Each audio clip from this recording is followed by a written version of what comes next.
Implement نہیں کیا گیا تھا. وہ پرانا 3% کوٹا ہی چل رہا تھا ان کو سرکاری یا غیر سرکاری محکموں میں اگر نوکری دینی ہے. لیکن اس کے ساتھ ساتھ ایسے لوگ جو کہ بالکل کوئی کام نہیں کر سکتے, ان کی بہت زیادہ سویئر ہے ڈسیبلٹی, وہ اپنے گھر سے باہر نہیں نکل سکتے, اپنے بلکہ بیڈ سے یا ویل چیئر سے بھی پاؤں نیچے نہیں رکھ سکتے. اور بہت سی فیملیز ان میں ایسی ہیں جو کہ اپنا گزر بسر بڑی مشکل سے کر رہے ہیں.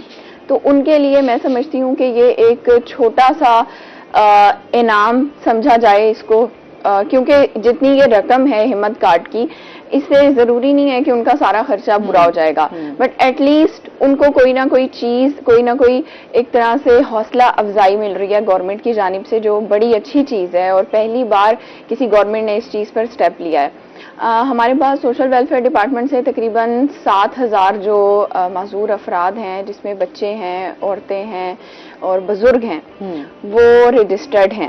صرف اور صرف وہی لوگ جو رجسٹرڈ تھے, صرف ان کو رجسٹریشن صرف ان کی گئی ہے.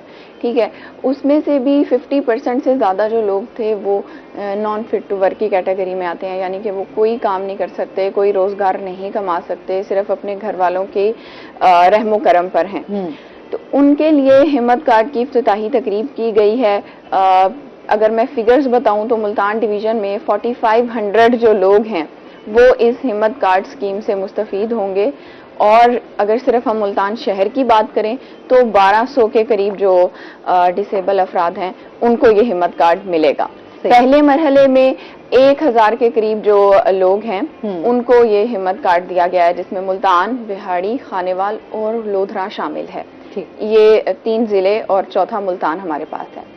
اچھا, اس کی افتتاحی تقریب ہوئی ہے ابھی 2 سے 3 روز پہلے, جس میں ڈسیبل افراد جو کہ خود نہیں آ سکتے تھے, جیسے میں نے پہلے ذکر کیا کہ وہ نان فٹ ٹو ورک ہیں, وہ چل بھی نہیں سکتے, تو ان کے کسی نہ کسی فیملی ممبر کو بلایا گیا, اور جو لوگ موومنٹ کر سکتے تھے, ویل چیئر پر آفس آ سکتے تھے, ان کو بلا کے ہمت کارڈ دیے گئے ہیں. اچھا, ہمت کارڈ بینک کے تھرو بنایا گیا ہے گورنمنٹ کے تعاون سے, اور اس میں سوشل ویلفیئر ڈپارٹمنٹ کی بھی اسٹیمپ موجود ہے. اب ہوگا یہ کہ ہر 3 مہینے بعد, یعنی سماہی قسط میں ان کو رقم ملے گی, اور رقم جو ہے وہ 10,500 روپے ہے, جو 3 مہینے بعد ان کو 10,500 ملے گی. صحیح, ٹھیک ہے. میں سمجھتی ہوں کہ یہ آج کے مہنگائی کے دور میں یہ رقم کافی نہیں ہے. 3 مہینے بعد چلیں, اگر یہ منتھلی ہوتا پھر بھی اس کو پازیٹیو لیا جا سکتا تھا, لیکن ابھی بھی اس کو ہم اچھے اینگل سے ہی دیکھتے ہیں کہ ایٹ لیسٹ کوئی اچھی چیز ہو رہی ہے. لیکن یہاں پہ مسئلہ یہ ہے کہ بہت کم لوگ سلیکٹ کیے گئے ہیں. ملتان شہر میں صرف اور صرف 1200 افراد, میں نہیں سمجھتی کہ یہ پراپر فگرز ہیں, کیونکہ میں اس طرح سے بہت ساری سٹوریز بھی کور کرتی رہتی ہوں. ہمارے پاس سوشل ویلفیئر ڈپارٹمنٹ ہے, پھر ہمارے پاس جو سماجی تنظیمیں بنی ہوئی ہیں جو معذور افراد کی فلاح و بہبود کے لیے کام کر رہی ہیں. اگر 7,000 لوگ اس ڈپارٹمنٹ سے رجسٹرڈ ہیں, تو اس کے علاوہ سماجی تنظیموں کے پاس 10,000 سے زائد لوگ رجسٹرڈ ہیں جو معذور ہیں. تو وہ سب کس کیٹیگری میں چلے گئے ہیں؟ ان سب کو اس ہمت کارڈ اسکیم میں شامل کیوں نہیں کیا گیا؟ اگر آپ صرف 2 سے 3% لوگوں کے لیے فلاح کا کام کر رہے ہیں, تو ان لوگوں کی دل آزاری کا کیا ہوگا جن کو اس چیز میں شامل نہیں کیا گیا, اس پروجیکٹ میں شامل نہیں کیا گیا؟ یا تو جو لوگ نان فٹ ٹو ورک کی کیٹیگری میں آتے ہیں لیکن وہ ہیں تو ڈسیبل, آپ ان کے لیے یا تو پھر ملازمتوں میں کوٹا بڑھا دیں, ان کے لیے آپ ایجوکیشن کی فیسلٹیز بڑھا دیں. جیسے ہمارے پاس ملتان میں اسپیشل ایجوکیشن کے سکولز ہیں, وہاں پر ان کے لیے بسز بھی ہیں, ان کے پاس ٹیچرز بھی ہیں جو ان کو, لیکن آپ یہ دیکھیں کہ بسز آتی ہیں جسٹ روٹ پہ. اگر کسی کا گھر بہت دور ہے, اندر گلیوں میں جا کے ہے, تو ان کے پیرنٹس یہ افورڈ ہی نہیں کر سکتے, یا اتنی ان کے پاس خود بھی صلاحیت نہیں ہے, طاقت نہیں ہے کہ وہ اپنے بچوں کو بس اسٹاپ تک چھوڑ کے آئیں ایجوکیشن دلوانے کے لیے. تو میرے خیال سے یہ ڈور ٹو ڈور سروس ہونی چاہیے. پہلی چیز تو یہ ہے, یا تو ان کی ایجوکیشن پہ آپ اتنا کام کریں, ان کو سکلز دیں, جیسا کہ آج کل کمپیوٹر ہے, ٹیکنالوجی ہے, ان کے لیے اس طرح کے انسٹیٹیوٹس بنائیں, بجائے اس کے کہ ان کو وہ بیسک آپ ایجوکیشن دیں. تاکہ اب آپ دیکھیں کہ گورنمنٹ نے ٹیکنیکل جو ہمارا ٹیپٹا ہے اس کے تعاون سے اور نیب ٹیک کے تعاون سے ایک اسکل کورس بھی ان کے لیے شروع کیا گیا تھا. اس اسکل کورس میں ان کو بوتیک کا کام سکھایا گیا, اور اس کے علاوہ کمپیوٹر آپریٹنگ کا سکھایا گیا, اس طرح سے مطلب ڈفرینٹ skills اسکلز کے دی اوپر گئی, کے ٹھیک ہے, ٹھیک. ڈیجیٹل مارکیٹنگ کی اسکلز دی گئی. لیکن اس کے بعد وہ بچے 6 مہینے کا 3 مہینے کا کورس کر کے اب گھر میں بیٹھے ہوئے ہیں, بچے بھی اور جو بڑے بھی لوگ ہیں جو یعنی 30s تک ہیں, 35 تک ہیں, وہ لوگ بھی گھر بیٹھے ہوئے ہیں, تو ان کے پاس کوئی روزگار نہیں ہے. تو وہ کیا کریں گے, وہ صرف گورنمنٹ کی طرف ہی دیکھ رہے ہوتے ہیں یا ان لوگوں کی طرف دیکھ رہے ہوتے ہیں جو ان کی ہیلپ اس چیز میں کر سکتے ہیں. بالکل ایسی ہے. اس میں مزید بھی آپ سے جانتے ہیں, اس کے ساتھ ہی جس طریقے سے میں نے بتایا کہ آج دنیا بھر میں جو ہے ورلڈ ایگ ڈے منایا جا رہا ہے, تو اس حوالے سے جو ہے احمد سے جانتے ہیں. احمد کیا کہنا چاہیں گے؟ بسم اللہ الرحمن الرحیم. آج 11 اکتوبر یعنی کہ دوسرا فرائیڈے اکتوبر کا جو ہے وہ ورلڈ ایگ ڈے کے حوالے سے جانا جاتا ہے, چونکہ اس کو مکمل غذا بھی کہا جاتا ہے. اور ایک انڈا ایک ایسی چیز ہے جس کے اندر کیلری کے لحاظ سے سب سے نیوٹرینٹ پائے جاتے ہیں, یعنی کہ اس کی کیلریز بھی کم ہیں اور اس کے نیوٹرینٹ بھی زیادہ ہیں. اس لیے اس کی آگاہی کے لیے, اس کی اویئرنیس کے لیے, لوگوں کو اس کی افادیت بتانے کے لیے جو ہے یہ دن مقرر کیا گیا ہے. چونکہ اس کے اندر جیسا آپ نے پہلے بتایا کہ پروٹین پائے جاتے ہیں. ہمارے جسم میں نا امائنو ایسڈز ہوتے ہیں, وہ کچھ ہوتے ہیں جو ہمارا جسم خود بنا لیتا ہے, لیکن تقریباً آدھے ایسے ہوتے ہیں جو ہمارا جسم نہیں بنا پاتا, اور وہ آدھے سارے کے سارے جو ہیں وہ ایگ کے اندر پائے جاتے ہیں, وہ ایک انڈے کے اندر موجود ہوتے ہیں. پروٹین موجود ہوتے ہیں, اس کے علاوہ سیلینیم, فاسفورس اور یہ باقی جو پروڈکٹس ہیں, وہ ٹیکنیکل نام لوں گا تو ذرا آڈینس کے لیے مسئلہ ہو جائے گا. تو یہ سارے جو ہمارے بلڈنگ بلاکس ہوتے ہیں ہمارے جسم کو جو بنانے کے کام آتے ہیں, وہ انڈے کے اندر پائے جاتے ہیں. پھر اس میں خاص بات یہ ہے کہ اس کی کیلریز کم ہے. جب اس کی کیلریز کم ہے اور اس کیلری کے لحاظ سے اس کے نیوٹرینٹ پائے جاتے ہیں, تو یہ نیوٹرینٹ ڈینس فوڈ بن جاتا ہے. یعنی کہ اس کی جو کیلری ہے, فار ایگزامپل اسٹنگ کی بوتل میں بھی تو کیلری ہے نا, کوک کی بوتل میں بھی کیلری ہیں, لیکن وہ ایمٹی کیلریز ہیں, ان کے اندر نیوٹرینٹ نہیں ہوتے.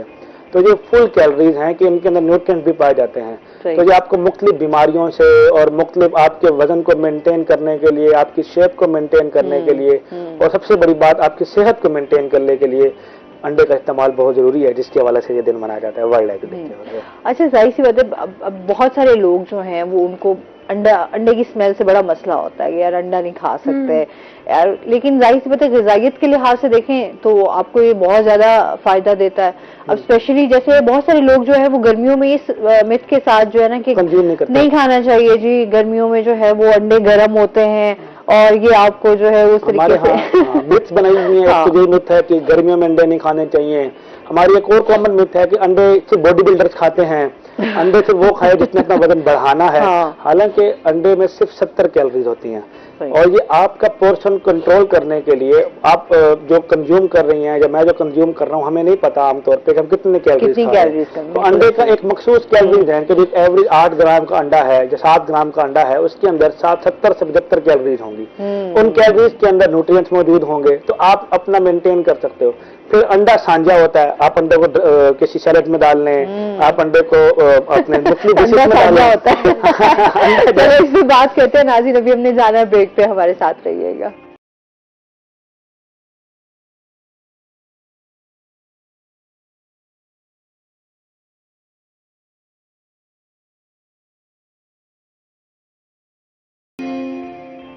ویلکم بیک ناظرین. اچھا جی, اس کے ساتھ ہی جس طریقے سے ہم احمد سے جان رہے تھے کہ کس طریقے سے جو ہے انڈے ہمیں غذائیت فراہم کرتے ہیں. اچھا سہیرا, آپ انڈے شوق سے کھاتی ہیں یا نہیں؟ آسما, میں انڈے بہت کم کھاتی ہوں. جیسے آپ بات کر رہی تھی نا, کچھ لوگوں کو انڈے سے وہ تھوڑا سا الرجی ہوتی ہے, تو مجھے اس کے یolk سے مسئلہ ہوتا ہے, جو زردی ہوتی ہے. فرائی ایگ کی میں نہیں کھا سکتی, صرف وائٹ حصہ کھاتی ہوں. پھینٹا ہوا ہو تو پورا کھا لیتی ہوں, مطلب بہت زیادہ وہ نہیں ہے, کبھی کبھی کریونگ ہو رہی ہو تو کھا لیا. صحیح ہے. اچھا, مجھے ویسے ہاف فرائی جو ہے وہ مجھے بڑا اچھا لگتا ہے, بڑا مزے کا لگتا ہے, اسپیشلی ایسے سردیوں میں زیادہ اچھا لگتا ہے. جیسے ہم گرمیوں کی بات کر رہے تھے نا, گرمیوں میں تھوڑا, لیکن ظاہر سی بات ہے اس کی افادیت میں اور غذائیت میں کوئی کمی نہیں آتی, آپ چاہے گرمیوں میں کھائیں چاہے آپ سردیوں میں کھائیں. مرچ کو بہت جلدی بلیڈ کر لیا جاتا ہے نا, تو جیسے فار ایگزامپل ایک ہم بات ابھی کر رہے تھے کہ کولیسٹرول جو ہے زردی کی بات, ہم لوگ اس چیز کو فیل کرنے لگ جاتے ہیں نا, ویسے ملتان میں اتنی گرمی ہے تو انڈے کھائیں گے کچھ بھی ایسا نہیں ہے. انڈے کی تاثیر بھی گرم نہیں ہے, انڈے کی جو ہمارے تھرموڈائنامکس افیکٹس ہم پڑھتے ہیں نا بعد والے, وہ بھی گرم نہیں ہے. ہاں, انڈے میں صرف ایک ایشو ہے, وہ یہ ہے کہ if you our heart patient, اگر آپ کا کولیسٹرول آلریڈی ہائی, اگر کولیسٹرول ہائی نہیں ہے پھر یہ ایشو نہیں ہے. اگر آلریڈی آپ کا کولیسٹرول 220 221 کراس کر چکا ہے پھر آپ انڈے سے جو جرجی ہے وہ ہٹا دیں, آپ صرف ایگ وائٹ کا کنزیوم کریں کیونکہ وہ پور پروٹین ہے. انڈے میں اس کے علاوہ مکمل طور پہ وہ غذا ہے, وہ اس میں جو کولیسٹرول اگر آپ کو آلریڈی ہائی نہیں ہے تو جو اس میں کولیسٹرول پائے جاتے ہیں وہ اچھے کولیسٹرول ہیں. آپ کے جسم کو کچھ نہ کچھ تو کولیسٹرول کی ضرورت ہوتی ہے نا, 200 ملی گرام پر ڈے کی ضرورت ہوتی ہے, اس کے اندر 186 پائے جاتے ہیں, آلریڈی ایگزسٹ کر رہے ہوتے ہیں.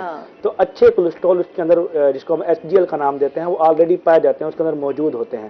لیکن اگر کوئی آلریڈی جس کے ہاں فار ایگزامپل اس کو ہارٹ اٹیک آ چکا ہے اور اس کو پھر وہ بہتر ہے کہ زردی نکال دے, لیکن ایگ وائٹ جو ہے وہ کنزیوم کرے. جس طرح یہ ہمارے باڈی بلڈر دوست جو ہیں, اور یہ تو صرف میرا خیال ہے دن میں 60 جو ہیں ایگ وائٹ کنزیوم کر رہے ہوتے ہیں, جو کہ اس کے انڈے زیادہ کھاتے ہیں, وہ بہت انڈے کھاتے ہیں. وہ آپ میرا ایک دوست ہے, وہ دن میں اس نے 60 ایگز جو ہے نا اس کا ایوریج انٹیک ہے 60 ایگ, 60 انڈے, کیونکہ وہ اس نے پروٹین پوری کرنی ہوتی ہے.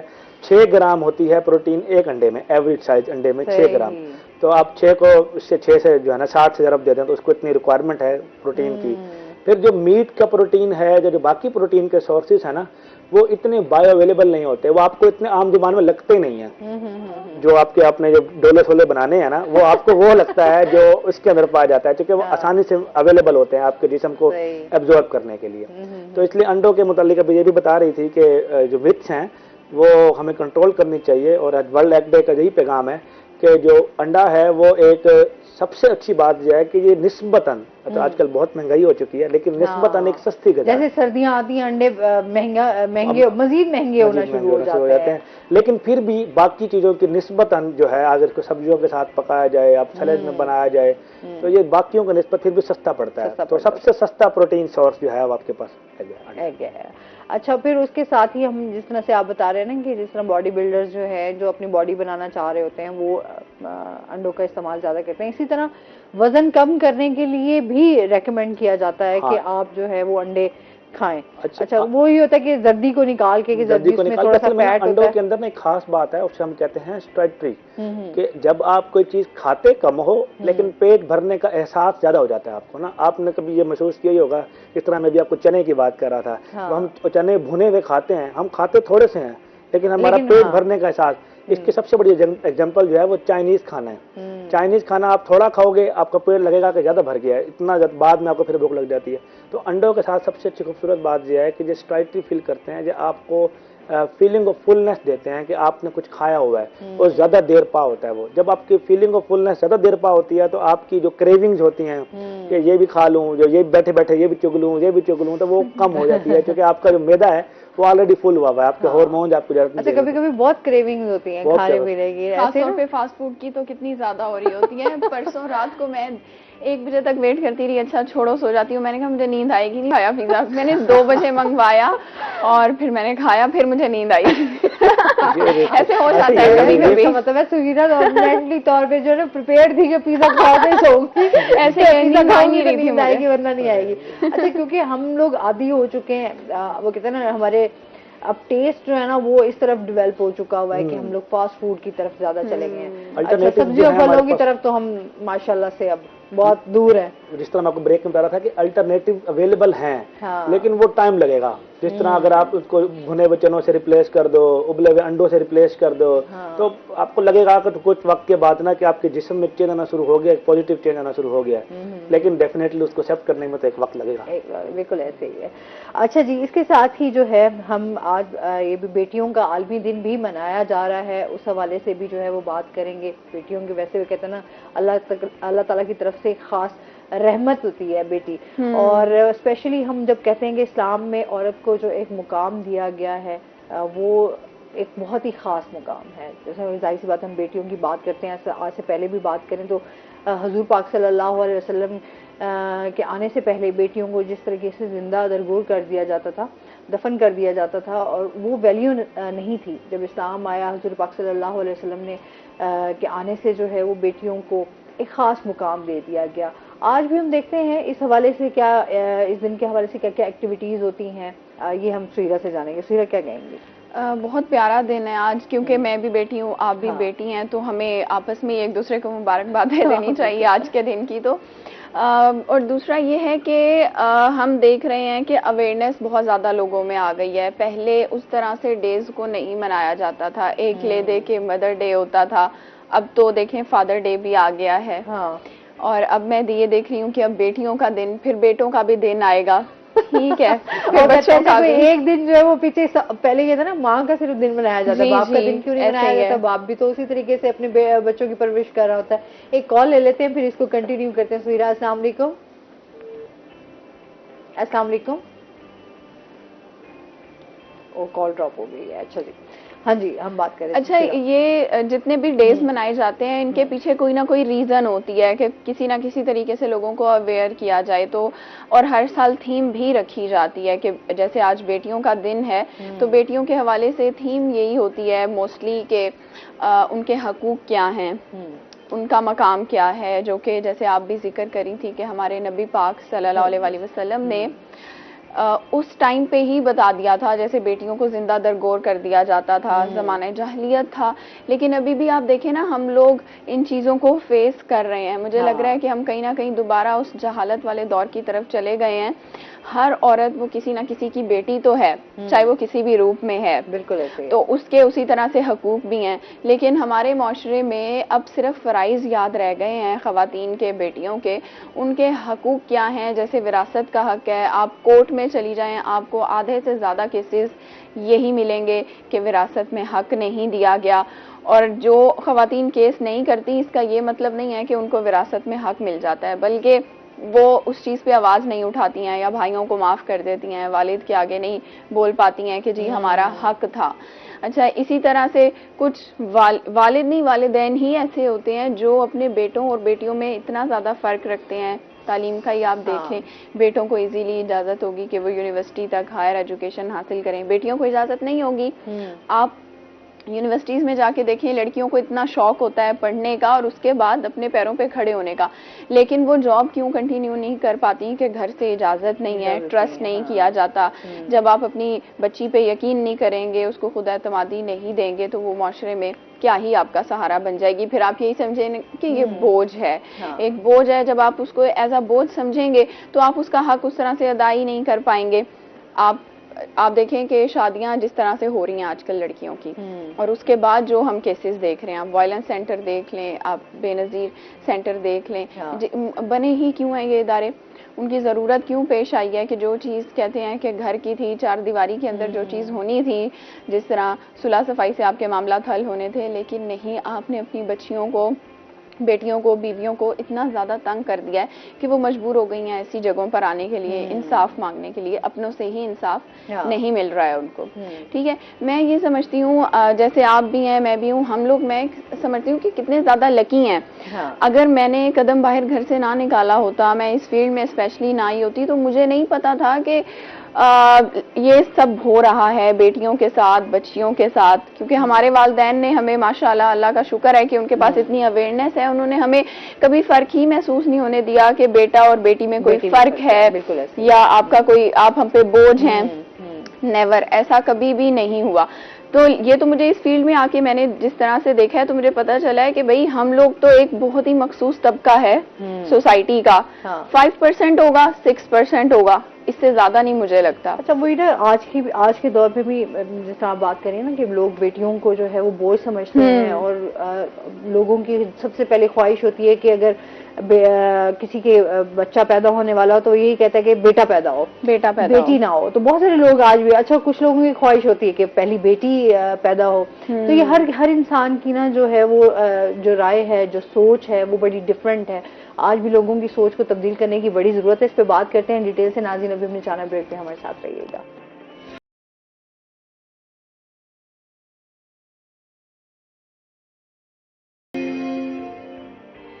ویلکم بیک ناظرین. اچھا جی، اس کے ساتھ ہی جس طریقے سے ہم بیٹیوں کے عالمی دن کے حوالے سے بات کر رہے ہیں کہ بیٹیوں کے کیا رائٹس ہوتے ہیں، وہیں پر ہم یہ بھی بات کریں گے کہ آج بھی اویئرنیس کی بہت زیادہ ضرورت ہے کہ جس گھر میں بیٹیاں ہوں وہ کبھی بوجھ نہیں ہوتی. بیٹیاں بھی جو ہے وہ ماں باپ کے بازو بن کر جو ہے وہ زیادہ ماں باپ کی خدمت کر رہی ہوتی ہیں بجائے بیٹوں کے. اور ہمیشہ میں کہتی ہوں بیٹیاں جو ہیں وہ والدین کے دکھ سکھ میں سب سے زیادہ جو ہے وہ پہلے پہنچتی بھی ہیں اور محسوس بھی کرتی ہیں. ہم نے ہمیشہ دیکھا, میں اپنی ایک بات کرتی ہوں کہ میں نے والد صاحب کی کیونکہ بھائی نہیں ہے, بیٹا کوئی نہیں ہے گھر میں, تو ہم بیٹیاں ہی ہیں دو, تو ہمیشہ والد صاحب نے ہمیشہ اس طریقے سے سپورٹ کیا کہ جیسے یہ میرا بیٹا ہی ہے. خیر میں نے لائف بھی اسی طریقے سے گزاری ہے ایک بیٹے جیسی, کہ آپ اپنے گھر کی تمام ذمہ داریاں پوری کر رہے ہوتے ہو, گھر میں بھی دیکھ رہے ہوتے ہو, آپ اپنے جاب بھی کر رہے ہوتے ہو, آپ دیگر اپنے معاملات جو ہیں وہ بھی دیکھ رہے ہوتے ہیں. اگر گھر میں کوئی پریشانی ہو گئی ہے تو آپ اس کو بھی تمام چیزوں کو جو ہے وہ اس کو لے کر چل رہے ہوتے ہیں کہ کس طریقے سے اس پریشانی کو جو ہے وہ حل کیا جا سکتا ہے. تو وہ بڑی ایک ذمہ داری فیل ہوتی ہے کہ آپ کو بڑا کہتے ہیں کہ یار بیٹیاں جو ہوتی ہیں وہ زیادہ احساس کرتی ہیں. ایسے ہی ہے, اور میں یہ کہتی ہوں کہ آپ صرف اپنی بیٹیوں کو اسی وقت کیوں یاد کرتے ہیں یا اسی وقت آپ کو کیوں اچھی لگ رہی ہوتی ہیں جب وہ آپ کو مشکل وقت میں ساتھ دے رہی ہوتی ہیں. یہ وہی ہوتی ہیں جن کو آپ نے کبھی یہ سمجھا ہوتا ہے کہ نہیں اس کو تو یہ اچھی بات ہے کہ اپنی بیٹیوں کو لوگ گھر میں محفوظ رکھتے ہیں اور ان کو کہہ رہے ہوتے ہیں کہ بھی آپ معاشرے سے دور رہیں, ٹھیک ہے نا, آپ نے باہر جا کے کیا کرنا ہے. میں کہتی ہوں یہ چیز 100% ٹھیک ہے, لیکن اس وقت ان بچیوں کو بہت زیادہ پریشانی کا سامنا کرنا پڑتا ہے جب وہ خدا نہ خواستہ زندگی کے کسی ایسے موڑ پہ آ جاتی ہیں جب ان کے پاس کوئی سہارا نہیں ہوتا. ان کو خود گھر سے باہر نکلنا پڑتا ہے, ان کو سوسائٹی کو فیس کرنا پڑتا ہے, اپنے مسائل کا حل خود ڈھونڈنا پڑتا ہے. تو اس طرح سے پھر جو وہ والدین ہیں, میں یہ سمجھتی ہوں کہ ان کی بہت بڑی کوتاہی ہے کہ جو اپنے بچوں میں فرق رکھتے ہیں. لاسٹ ایئر بھی جو بیٹیوں کا عالمی دن تھا اس پہ ہمارے پاس تھیم آسما یہی رکھی گئی تھی کہ بچیوں کے حقوق کیا ہیں, ان کا مستقبل کیا ہے. اس میں وہ بچیاں آ جاتی ہیں جو نوزائیدہ ہیں, پیدا ہوئی ہیں, ان سے لے کر 18 سال تک کی جو لڑکیاں ہیں اسپیشلی یہ دن ان کے لیے مخصوص کیا گیا ہے, کیونکہ یہ ایک ایسی ایج ہوتی ہے جہاں پر آپ بچے کی یا بچی کی شخصیت کو بنا بھی سکتے ہیں اور بگاڑ بھی سکتے ہیں. تو بہت سے گھروں میں اس طرح ہوتا ہے کہ نہ تو لڑکیوں کو تعلیم کا حق دیا جاتا ہے, نہ صحت کا حق دیا جاتا ہے. میں اپنی فیملی میں نہیں جاننے والوں میں ایک ایسی فیملی کو جانتی ہوں جن کی خواتین کو یہ بھی اجازت نہیں دی گئی ان کے گھر والوں کی طرف سے کہ جی وہ کسی میل ڈاکٹر کے پاس چیک اپ کے لیے چلی جائیں. آج کے دور میں یہ کتنا سخت قانون ہے. ضروری میں یہ نہیں کہہ رہی کہ فیمیل ڈاکٹرز جو ہیں وہ اچھی نہیں ہوتی ہیں یا ان کے پاس اتنی کیپیبل نہیں ہوتی, لیکن فار ایگزامپل آپ کو میدے کا کوئی مسئلہ ہے اور پورے شہر میں آپ کے پاس جو میدے کا ڈاکٹر ہے وہ ہے ہی مرد, خاتون ہے ہی نہیں اس میں اسپیسیفکلی, تو وہ کسی گلی محلے کی لیڈی ڈاکٹر سے اس کا علاج کروا دیں گے صرف اس لیے کہ ہماری جو گھر کی عورت ہے وہ ہمارے ڈاکٹر سے چیک اپ نہ کروائے. اس میں اس کی صحت برباد ہو جائے, چاہے کچھ ہو جائے, ٹھیک ہے. اچھا, پھر اس کے علاوہ کیا ہوتا ہے کہ میٹرک سے آگے ان کو پڑھنے نہیں دیتے اور پھر ان کو کسی سلائی کڑھائی اور اس ایسے ادارے میں بھیج دیتے ہیں جہاں پر ان جیسی اور بھی بچیاں ہوتی ہیں. ان کی گرومنگ ہی نہیں ہو پاتی, ان کے پاس اتنا سکل ہوتا ہے لیکن ان کی گرومنگ نہیں ہو پاتی. تو ہماری سوسائٹی میں یہ بہت بڑے ڈرا بیکس ہیں, اور میں سمجھتی ہوں ہمارے جو یہ ساؤتھ پنجاب ہے یہاں جب میں پیدا ہوئی تھی تب سے لے کے آج تک, یا میری امی جب پیدا ہوئی تھی تب سے لے کے آج تک, پلازے بن گئے, ریسٹورینٹس بن گئے, چیزیں بن گئی, لیکن جو یہ سوچ ہے یہ ویسی کی ویسی ہے, یہ نہیں بدلی ہے اور مجھے لگتا ہے یہ بدلنے بھی نہیں والی. جو ہمارے ہاں ڈسپیرٹی انڈیکس ہے نا کہ میل اور فیمیل میں جو فرق کیا جاتا ہے اس میں پاکستان 161 نمبر پہ ہے.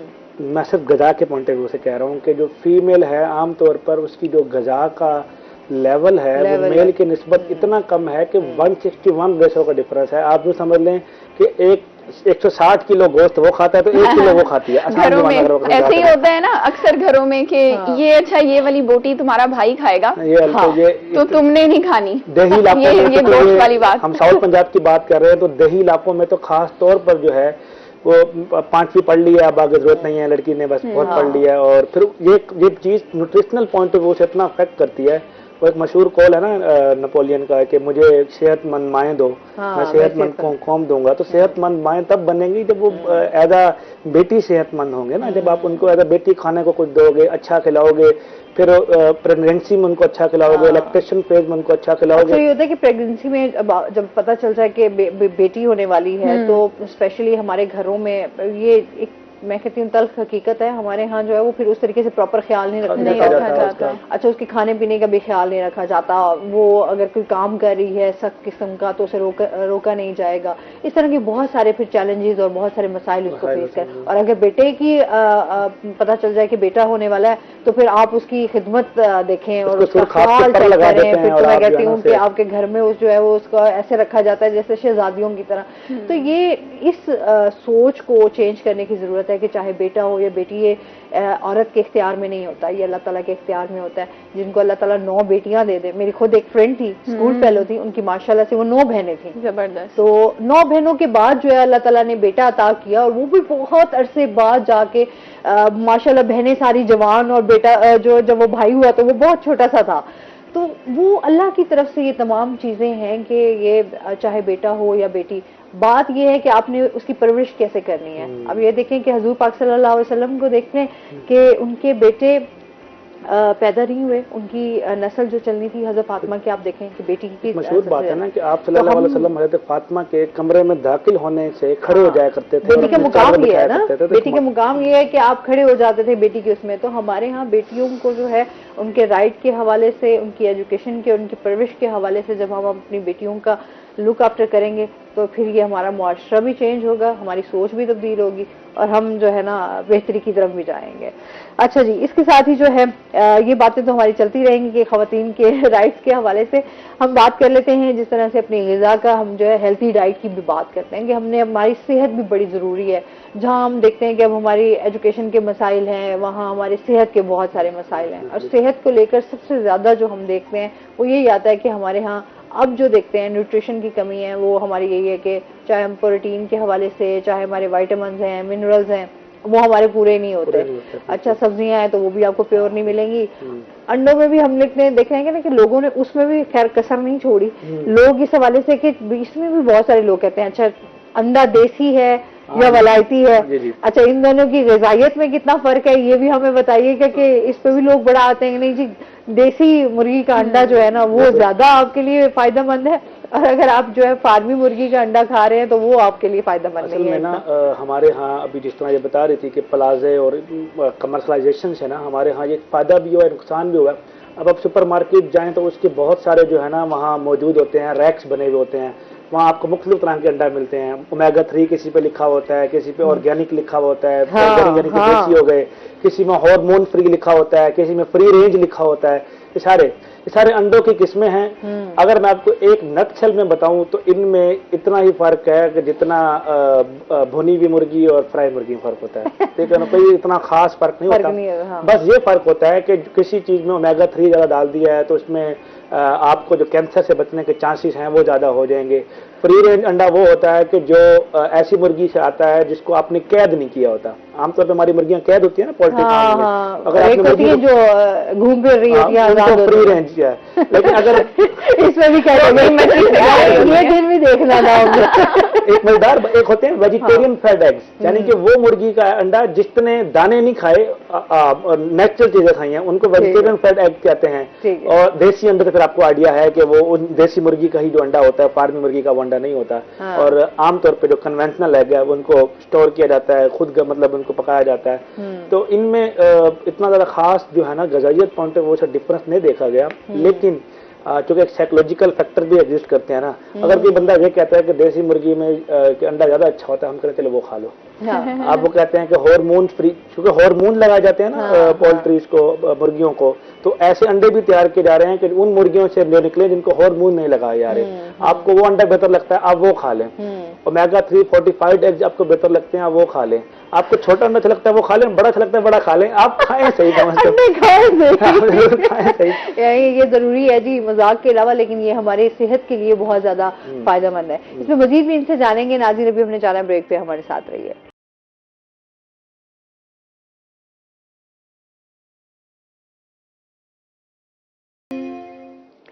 ویلکم بیک ناظرین. اچھا جی، اس کے ساتھ ہی جو ہے ہم سیلڈ کا استعمال بھی کرتے ہیں، جس طریقے سے ہم بوائل ایگ کا کر لیتے ہیں یا اس کو انڈے کو پکا لیتے ہیں، جس طریقے سے ہم سالن بنا لیتے ہیں، تو اس میں بھی انڈے کی غذائیت جو ہے وہ برقرار رہتی ہے اسی طریقے سے؟ ہاں، اگر آپ اس کو بہت زیادہ فرائی نہیں کرتے، ہاں، مطلب جس طرح ہمارے ہاں جو ڈیپ فرائی ہوتا ہے، ہاں، اس کے علاوہ تو میں سب کو گارنٹی دینے کو تیار ہوں کہ وہ مسئلہ نہیں ہوتا.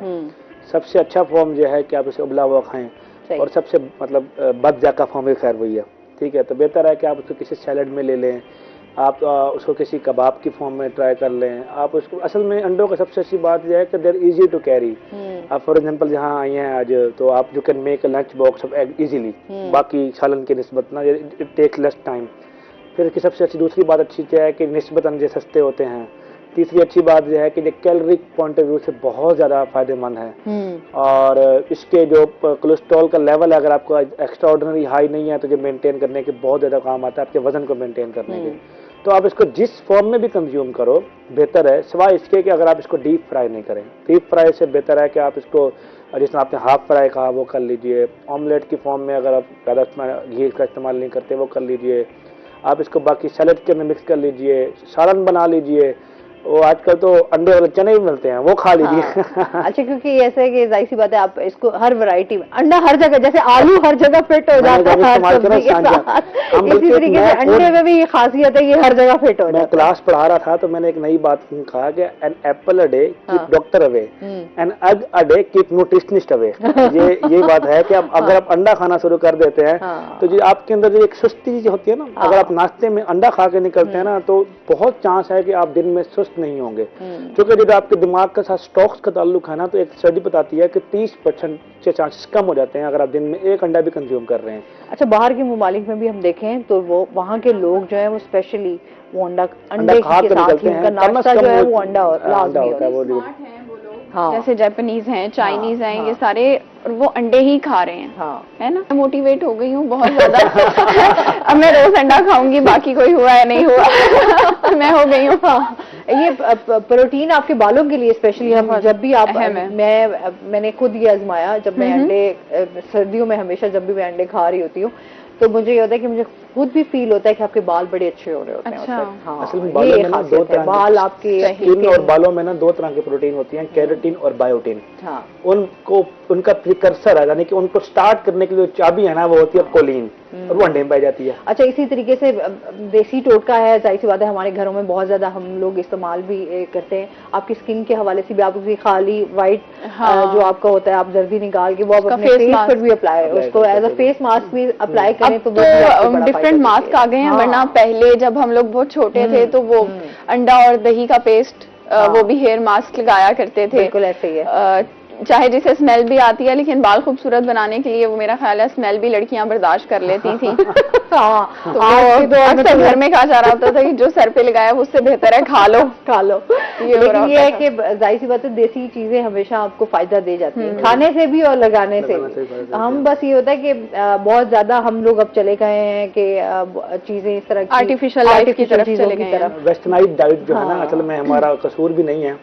ابھی آپ نکلیں اور جہاں سے MDA چوک سے ہوتے ہوئے کہیں بھی ملتان میں چلے رہے ہیں، آپ کو کتنے ایڈز ملتے ہیں ان چیزوں کے. تو آپ ڈیفینیٹلی آپ اپنا بھی انسٹاگرام پر ریل دیکھ لیں، کتنے ایڈز آپ کو ایسے ملیں گے. بھوک نہیں بھی لگی تو آپ کو لگ جائے گی، ایک انڈے کا ایڈ میں دکھا دو. تو مشکل ہے نا، تو ایسی چیزیں آپ کے سامنے آئیں گی نہیں تو آپ کو خیال ہی نہیں آئے گا. بلکہ میں ایک ایگزامپل دے رہا تھا کہ وہ آج کل ایک لکھا ہوا ہوتا ہے کہ آپ نے آج درود شریف پڑھا، تو جس نے نہیں بھی پڑھا ہوتا نا وہ تو پڑھ لیتا ہے. اگر میرے سامنے ایک انڈے کا چھوٹا سا ایک سیشن کا ایک 30 سیکنڈ کی ویڈیو بھی آ جاتی ہے نا، 10 سیکنڈ کی کلپ بھی آ جاتا ہے نا، تو مجھے خیال آ جائے گا کہ میں نے جس چیز کو بھی کنزیوم کرنا ہے اور اس چیز کو بھی معاملہ کرنا ہے. تو ہمارے ہاں چونکہ اس چیز کی طرف حکومتی طرف سے یا اسٹیک ہولڈر جو ہیں وہ ان کا دھیان ہی نہیں ہے. کم پروفٹ ہوتا ہے نا اس میں، تو اس وجہ سے بہت زیادہ لیک کر رہے ہیں ہم اس چیز میں. یہ بڑا ضروری ہے، جہاں ہم کہتے ہیں دودھ ہو گیا، انڈے ہو گئے، یا آپ کی دہی، یہ آپ کی چیزیں جو ہیں آپ کی صحت کے لیے بہت زیادہ فائدہ مند ہیں. اچھا جی، اس کے ساتھ ہی ہم بات کریں گے اس ٹائم جو ہے ملتان میں ویمن چیمبر آف کامرس کے تحت خواتین کو خود مختار بنانے کے لیے کیا اقدامات کیے جا رہے ہیں، اس حوالے سے بھی جو ہے وہ سیرت سے جانیں گے. جی، تھوڑی سی ویمن چیمبر کی بات کر لیتے ہیں کہ ویمن چیمبر جو بنایا گیا ہے اس میں ایگزیکٹو باڈی اور اس کے جو اہم عہدے ہیں اس کے سمیت وہ لوگ کام کر رہے ہیں. جیسے ہر سال ملتان میں ہوتا ہے بلو فیئر، وہ ہوتا ہے ملتان میں، اب اس کو بڑے لیول پہ لے جانے کے لیے کام ہو رہا ہے، اس میں مزید خواتین کو جو ہے وہ ایڈ کیا جا رہا ہے، رجسٹرڈ کیا جا رہا ہے کہ جو گھر میں بیٹھ کے کام کر رہی ہیں وہ ذرا اس طرف آئیں، باہر نکلیں، ملتان سے باہر بھی نکلیں، کہ یہاں کے صرف لوگوں کو اپنی چیزیں نہ دکھائیں کہ جو وہ بنا سکتی ہیں، جو وہ سیل کر سکتی ہیں، بلکہ آؤٹ آف سٹی جا کے اس کے بعد ان کو موقع ملے گا آؤٹ آف کنٹری جا کے بھی اپنا کام دنیا کے سامنے لانے کا، اور وہاں سے وہ لازماً منافع بھی زیادہ کما سکتی ہیں اور ان کو ایکسپوئر بھی زیادہ مل سکتا ہے۔ ایک جو اس کی نئی باڈی بنی ہے وہ ایک اس چیز کے اوپر کام کری ہے، اور دوسرا جس چیز پہ میں سمجھتی ہوں کام کیا جا رہا ہے وہ ہے خواتین کو امپاور کرنا۔ امپاور کس طرح سے کیا جا رہا ہے کہ ہم لوگ پرائیویٹ بینک ہے اس کا نام تو نہیں لے سکتے، لیکن بینک کے ساتھ ان کا ایک ایم او یو سائن ہوا ہے وومن چیمبر کا، جہاں پر وہ خواتین جو کہ کما رہی ہیں گھر بیٹھ کے، لیکن ان کے پاس سیونگ کا ان کو نالج نہیں ہے، کس طرح سے سیو کرنا ہے، یا اپنے والد کے پاس یا بھائی یا شوہر کے پاس وہ اپنا پیسہ رکھوا دیتی ہیں اور جب ان کو چاہیے ہوتا ہے تو وہ ان کو نہیں ملتا۔ ان کے اکاؤنٹس کھلوائے جائیں گے، سیونگ اکاؤنٹس کے بارے میں ان کو بتایا جائے گا، اور اس کے ساتھ ساتھ ان کو تربیت بھی دی جائے گی 3 روزہ ان خواتین کو بینک کے تھرو، کہ یا وہ خواتین جو پڑھی ہوئی ہیں اور وہ بینک کی فیلڈ میں بھی آ سکتی ہیں، بینک سے آپ لون کس طرح سے لے سکتے ہیں، اویئرنیس کے حوالے سے کہ تمام واپس کیسے کر سکتے ہیں، یہ چیزیں ہیں۔ صحیح، بہت شکریہ سہیرا آپ کا، آپ ہمارے ساتھ رہی ہیں۔ احمد آپ کو بھی بہت شکریہ، آپ نے جو ہے غذائیت کے حوالے سے جو ہے وہ کافی ڈیٹیل سے اس کو ہم نے ڈسکس بھی کیا، اور اس کے ساتھ ہی ناظرین آج میری بہن کی برتھ ڈے بھی ہے، جو کہ میں وش کرنا جو ہے وہ بھول گئی تھی، تو ہم جو ہے پوری کیونکہ سہیرا مل کے وش کرتے ہیں۔ اچھا کوئی بات نہیں، وہ اب جو ہے میں نے کہا وش کر دیتے ہیں تاکہ جو ہے وہ میری بہن کو ایسا لگ جائے کہ آج جو ہے صبح صبح مجھے وش بھی نہیں کیا، تو wish you a very very happy birthday. اللہ تعالیٰ آپ کو ایسی ہزاروں خوشیاں نصیب کرے، خوش رہیں، ہمیشہ ایسی مسکراتی رہیں اور زندگی کو انجوائے کرتے رہیں۔ بہت ہماری طرف سے بھی آسما آپ کی بہن کو سالگرہ کی بہت مبارکباد ہو، اللہ کرے اس کی زندگی میں ڈھیروں خوشیاں آئیں۔ آمین آمین، بہت شکریہ بہت شکریہ۔ اس کے ساتھ ہی ناظرین ابھی ہم نے بریک پہ جانا ہے، جب ہم بریک سے واپس آئیں گے تو ہمارے ساتھ کچھ اور گیسٹ موجود ہوں گے، ہمارے ساتھ رہیے گا۔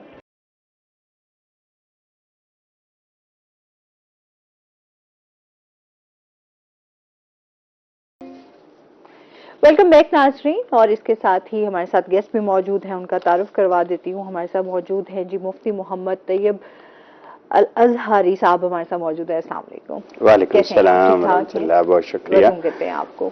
اور اس کے ساتھ ہی ہمارے ساتھ جو دوسرے گیسٹ موجود ہیں وہ ہیں جی حمزہ رضوی، ہمارے ساتھ موجود ہیں جو کہ نعت خواں ہیں۔ السلام علیکم، کیسے ہیں آپ حمزہ؟ ٹھیک ہیں، ویلکم کہتے ہیں آپ کو۔ اچھا جی، آج کا جو ہمارا ٹاپک ہے جس پہ ہم بات کرنے جا رہے ہیں وہ ہم آپ کو بتا دیں کہ اسلام میں معاشرتی برابری، اخوت، بھائی چارے جو ہے اس کے حوالے سے آج ہم بات کریں گے کہ کس طریقے سے ہمارے اسلام جو ہے وہ ہمیں تعلیمات دیتا ہے، کیا درس دیتا ہے اس بارے میں۔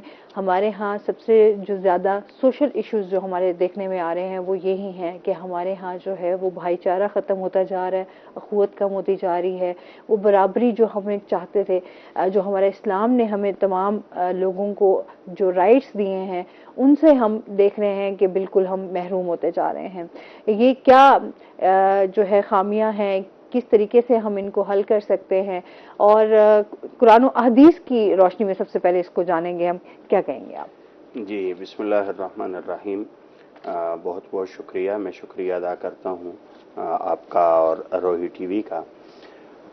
دیکھیں، اسلام ایک مکمل نظریہ حیات ہے، ایک ضابطہ حیات ہے، جس دور کے اندر اسلام نے انسانیت کی تربیت کی، اس دور کو ہم جاہلیت کا زمانہ کہتے ہیں۔ اس دور میں جو دنیا کی ترقی یافتہ تہذیبیں تھیں، اگر ہم ان کا مطالعہ کریں تو ان کے اندر بھی اخوت، معاشرتی برابری، مساوات یہ بالکل ناپید تھے۔ یعنی اس وقت اگر ہم دیکھیں تو جو بڑے بڑے معاشرے تھے، رومن امپائر کا معاشرہ تھا، پرشین امپائر کا معاشرہ تھا، ہندوستان کا معاشرہ تھا، تو اس کا ہم مطالعہ کرتے ہیں تو ہمیں واضح طور پر معاشرتی ناہمواریاں نظر آتی ہیں۔ عرب کے معاشرے میں تو بہت ہی زیادہ تھیں، وہاں اس وقت تو حتیٰ کہ ایک ہی گھر میں بہن بھائی میں جو تفریق تھی، مرد عورت کی جو تفریق تھی، جو ہم اس دور کے واقعات سنتے ہیں تو انسان کا دل لرز اٹھتا ہے، دہل اٹھتے ہیں۔ ایرانی تہذیب کو ہم دیکھیں تو وہاں پر ایک عجیب طرح سے ہمیں نظر آتا ہے کہ مختلف ادوار میں وہاں مختلف تحریکیں چلیں. پہلے ایک تحریک چلی مانیت کی تحریک اس کو کہا جاتا ہے، اور انہوں نے تو بالکل ہی معاشرتی طور پر انسانوں کو طبقاتی تقسیم میں کر دیا، الگ الگ کر دیا. انہوں نے اپنی مذہبی شناخت کے اندر اس چیز کو شامل کر دیا، اسے ڈوئلزم کہتے ہیں، دوہرا نظریہ، خیر اور شر کو بالکل الگ الگ کر دیا. پھر وہاں پر ایک تحریک چلی مزدکیت کی، مزدک نامی ایک فلسفی تھے. اس رد عمل کے اندر انہوں نے جو انسانوں کو دیا تو وہ بھی بڑا عجیب و غریب تھا. یعنی انہوں نے یہ تصور پیش کیا کہ یہ جو 3 انسانی زندگی کے لیے بنیادی چیزیں ہیں، زر، زن، زمین، دولت، عورت اور جائیداد، اس کے حوالے سے انہوں نے بڑا عجیب نظریہ پیش کیا کہ یہ جی سب کے لیے ہیں اور یہ سب کی مشترکہ چیزیں ہیں، اور ان کو کسی، جس طرح زمین ایک ان کا نظریہ تھا کہ کسی ایک آدمی کے لیے، انسان کے لیے خاص نہیں، ایسے دولت بھی جہاں پر بھی ہے سب کے لیے ہے. اسی طرح انہوں نے عورت کے ساتھ بھی یہ معاملہ کیا کہ یہ کسی ایک مرد کے لیے کیوں ہو. تو اس کی وجہ سے معاشرے کے اندر بڑی عجیب کیفیت پیدا ہو گئی. ہم اس دور کے رومن امپائر کو دیکھتے ہیں تو وہاں پر بھی معاشرتی سطح پر بہت ہی زیادہ تفریق تھی، اونچ نیچ تھی، اشرافیہ کافیہ کا معاملہ بالکل الگ تھا، مزدوروں کا معاملہ بالکل الگ تھا، غلاموں کی سطح پر دیکھا جائے تو بالکل الگ تھا. عرب کا تو حال ہمارے سامنے ہے، ہم دور جاہلیت کے عجیب و غریب دلدوز واقعات سنتے رہتے ہیں. اس دور میں جب دنیا کے کونے کونے میں ظلم، جہالت، معاشرتی ناہمواری اپنے عروج پر تھی، تو اس دور کے اندر رسول اللہ صلی اللہ علیہ وسلم کی شکل میں ایک کرن نمودار ہوئی، ایک آفتاب مہتاب طلوع ہوا. نبوت سے پہلے ہی رسول اللہ صلی اللہ علیہ وسلم نے جو لوگوں کے اندر برابری اور مساوات قائم کیا تو اس کی مثال ملنا مشکل ہے. حتیٰ کہ وہ صحیح بخاری کے اندر ہے نا کہ رسول اللہ صلی اللہ علیہ وسلم پر جب پہلی وحی کا نزول ہوا اور آپ علیہ الصلوۃ والسلام تشریف لائے اپنے گھر، اور آ کر اپنا دل کا جو ایک بوجھ تھا وہ اپنی بیوی کے سامنے بیان کیا.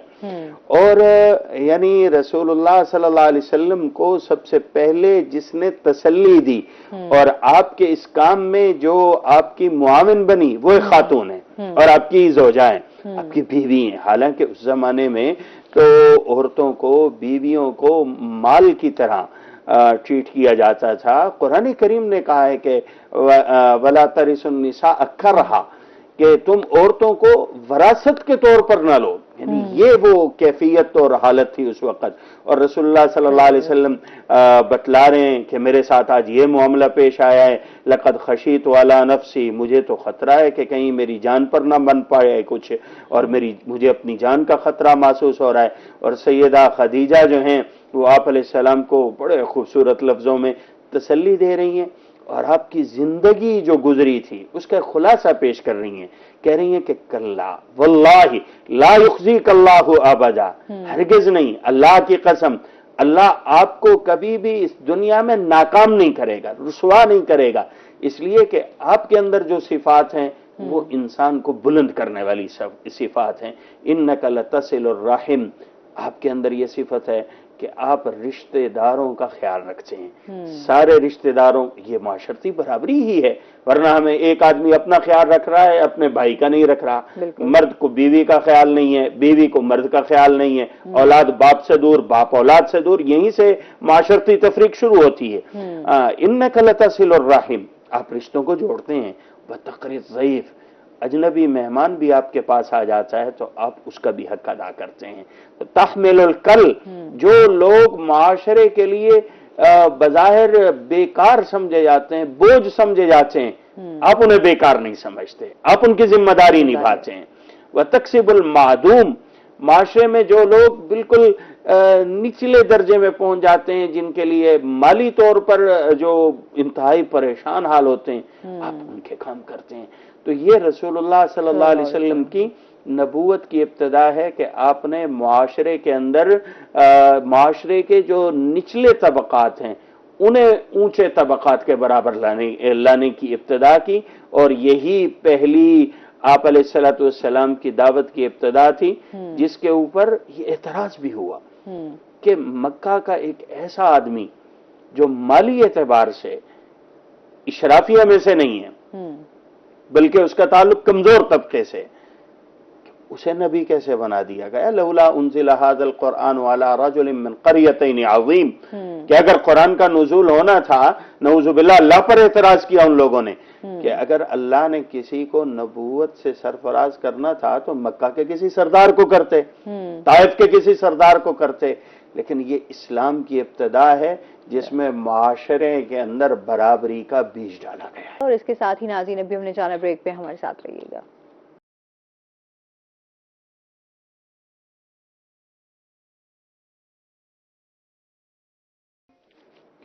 ویلکم بیک ناظرین۔ اچھا جی، اس کے ساتھ ہی جس طریقے سے ہم بتا رہے ہیں کہ ہمارے اسلام نے کس طریقے سے جو ہے وہ ہمیں تعلیمات دی ہیں، قرآن و حدیث کی روشنی میں بھی جان رہے ہیں۔ اچھا، ہمارے ہاں جس طریقے سے ابھی معاشرتی برائیاں جو ہیں وہ بہت تیزی سے پھیل بھی رہی ہیں، آپ کیا سمجھتے ہیں؟ کیا ہمارے یہ کیا ریزنز ہیں؟ کس طریقے سے ہم ان کو ختم کر سکتے ہیں؟ اور وہ جو ہمارے اسلام نے ہمیں درس دیا ہے معاشرتی برادری کا، قوت کا، بھائی چارے کا، وہ کس طریقے سے قائم ہو سکتا ہے؟ جی بہت شکریہ۔ دیکھیں، اس وقت واقعتاً ہمارا معاشرہ بہت ہی ناہمواری کی طرف جا رہا ہے، جہاں پر ہمارے لوگوں کو فکر ہے کہ معاشرے میں مساوات قائم ہو، اور اس کے لیے مختلف طرح کی مختلف طبقات کے حق میں تحریکیں بھی عروج کی طرف جا رہی ہیں، حقوق کی تحریکیں بھی عروج کی طرف جا رہی ہیں، لیکن اس سب میں اگر ہم غور کریں تو ایک ہی وقت میں ہم جب ایک طبقے کے حق کی بات کرتے ہیں تو عین اسی وقت دوسرے طبقے کے حق کو کچل رہے ہوتے ہیں۔ میں ایک چھوٹی سی مثال دیتا ہوں۔ ہمارے ملک کے اندر ہمارے جو بلوچستان کے بھائی ہیں انہیں محسوس ہوتا ہے کہ ان کے ساتھ ناانصافی ہو رہی ہے، بلوچستان کے حقوق کی بات ہو رہی ہے، عین اس وقت جب وہ اپنے حقوق کی بات کر رہے ہوتے ہیں تو پنجاب والوں کے حقوق کو کچل رہے ہوتے ہیں۔ ہمارے اسی خطے کے ملتان شجاع آباد کے کتنے لوگوں کو جو محض مزدوری کے لیے گئے ہوئے تھے انہیں بے دردی سے شہید کر دیا گیا۔ یہ ایک چھوٹی سی مثال ہے، ایسے ہی ہر معاملے کے اندر ہوتا ہے۔ ایک طرف خواتین کے حقوق کی بات ہے، بالکل ہونی چاہیے، لیکن عین اسی لمحے دوسرے طبقے کے حق کو ذبح کرنے کی کوشش کی جا رہی ہوتی ہے۔ اقلیت کے حقوق ہیں، عین اسی وقت اکثریت کے حقوق کو دبانے کی کوشش کی جا رہی ہوتی ہے۔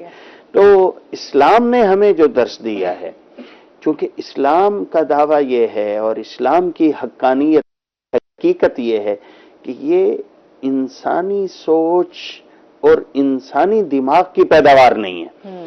جب بھی کوئی قانون، کوئی آئین، کوئی دستور، کوئی نظام، کوئی معاشرہ انسانی سوچ پر پروان چڑھتا ہے تو اس کے اندر یقیناً ایسی چیز آتی ہے کہ جس میں کچھ عرصے کے بعد ظاہر ہوتا ہے کہ جی یہ فلاں زمانے کے جو لوگ تھے، مقننہ تھی، انہوں نے اپنے فوائد کو سامنے رکھ کے اور اپنے مفادات کو سامنے رکھ کے یہ قانون بنایا تھا، یہ آئین بنایا تھا، اب اس میں ترمیم کی ضرورت ہے، جیسے ہم سیاسی طور پر دیکھ رہے ہیں۔ اسلام کی خصوصیت یہ ہے کہ یہ رب کا بنایا ہوا قانون ہے جو رب العالمین ہے، اور جو شخصیت لے کر آئی وہ رحمت للعالمین ہے۔ اگر ان کے سامنے مرد تھے تو ان کے سامنے عورتیں بھی تھیں، اگر ان کے سامنے مسلمان تھے تو ان کے سامنے غیر مسلم بھی تھے، اگر ان کے سامنے وہ طبقہ تھا کہ جو مالی طور پر انسانوں کو فائدہ پہنچانا چاہتا ہے تو وہ طبقہ بھی تھا جس نے یہ فوائد لینے ہیں،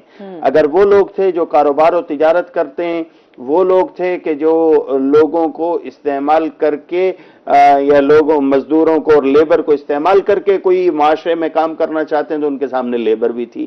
اس لیے یہ ایک بنیادی چیز ہے کہ ہمیں قرآن کے دروازے پر مکمل طور پر آ کر سرنڈر کرنا ہے، ہمیں رسول اللہ صلی اللہ علیہ وسلم اور آپ کی سیرت اور آپ کی سنت اور آپ کی شریعت کے پاس آ کر سرنڈر کرنا ہے، اور ہمارے آئین کا بھی یہی تقاضا ہے، یہ اسلامی جمہوریہ پاکستان کا آئین ہے، اور اس کے اندر پھر ہم جب دیکھتے ہیں تو ہمیں ہر طرف سے مساوات نظر آتی ہے۔ وہاں پر اگر بیٹی کے حق کی بات ہے تو بیٹی کو حق دیتے ہوئے باپ کے حق کو نہیں کچلا گیا.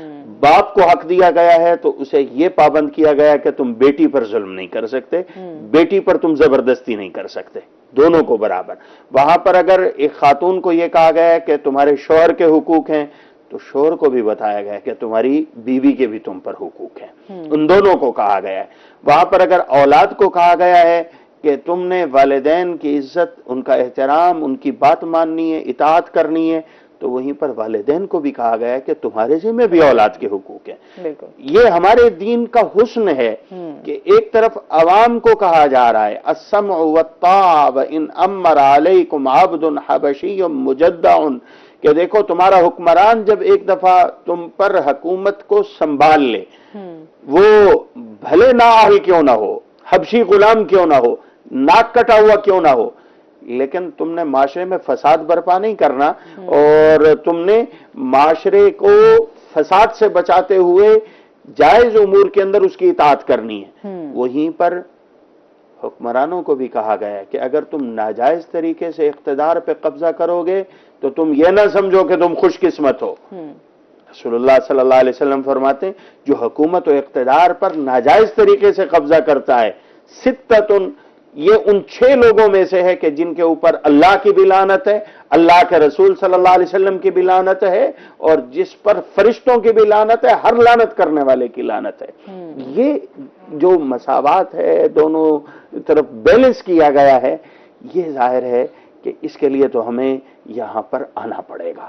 اور پھر قرآن کریم اسی کو بڑے خوبصورت انداز میں بیان کرتا ہے, یا ایھا الناس انا خلقناکم من ذکر و انثی وجعلناکم شعوبا وقبائل لتعارفوا ان اکرمکم عند اللہ اتقاکم. او لوگو, تم یہ نہ سمجھو کہ تم الگ الگ ہو, تم ایک باپ اور ایک ماں کی اولاد ہو, آدم و حوا کی اولاد ہو, تم بہن بھائی ہو, تم سب کے حقوق برابر ہیں, تم سارے کے سارے ایک حیثیت میں ہو. آج اگر تمہارے خاندان, تمہارے قبائل الگ الگ ہو گئے, تمہاری شناخت, تمہاری پہچان الگ الگ ہو گئی, تو یہ شناخت, یہ قبائل اور یہ خاندان کا الگ الگ ہونا یہ تمہاری فضیلت نہیں ہے. اگر فضیلت ہوتی تو رسول اللہ صلی اللہ علیہ وسلم کے خاندان کو بڑی فضیلت ہے, آپ کے جس طبقے میں آئے عرب کے لوگوں کو بڑی فضیلت ہے.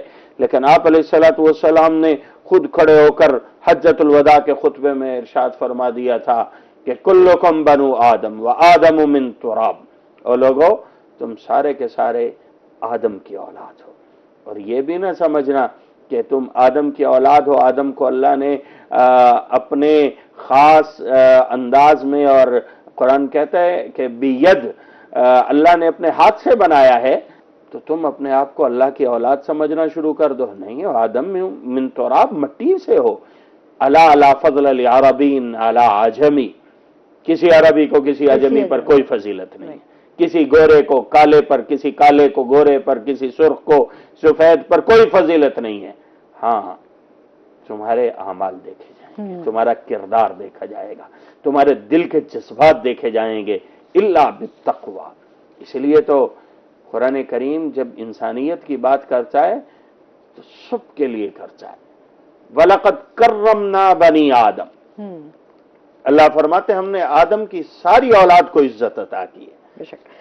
جی جی بالکل, اس پہ مزید ہم بات کریں گے. ناظرین ابھی ہم نے جانا بریک پہ, ہمارے ساتھ رہیے گا.